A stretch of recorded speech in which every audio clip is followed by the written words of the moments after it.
What is a healthcare agent? So they're called different things.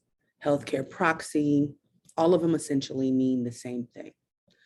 Who is the person who can communicate on your behalf regarding your body, regarding your healthcare decisions and healthcare, period, if you are unable to speak for yourself and tell the doctors or tell anyone else what you want?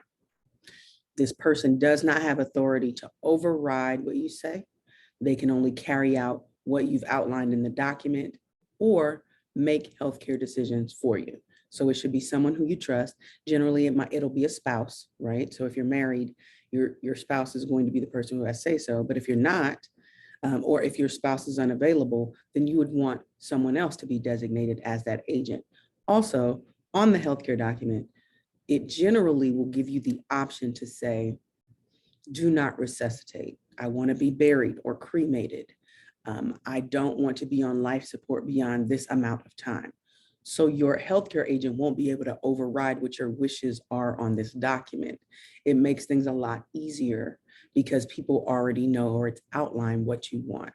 The best example I have of this situation is many, many years ago. If you go Google Terri Schiavo, she was married. Her husband would be her healthcare agent, her designee automatically. However, she didn't have a healthcare directive that said what she would want to happen to her.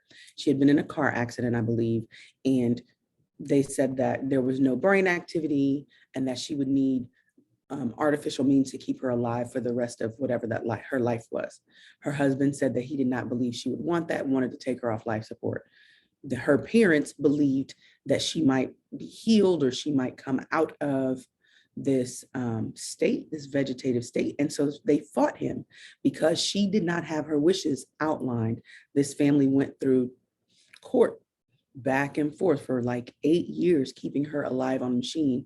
And then finally, a court intervened saying that the husband, I think it went to the Supreme Court, and her husband had final decision-making authority.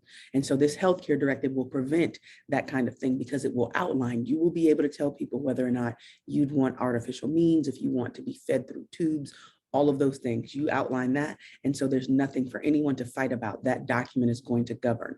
And that person who you designate will also be able to make whatever decisions necessary.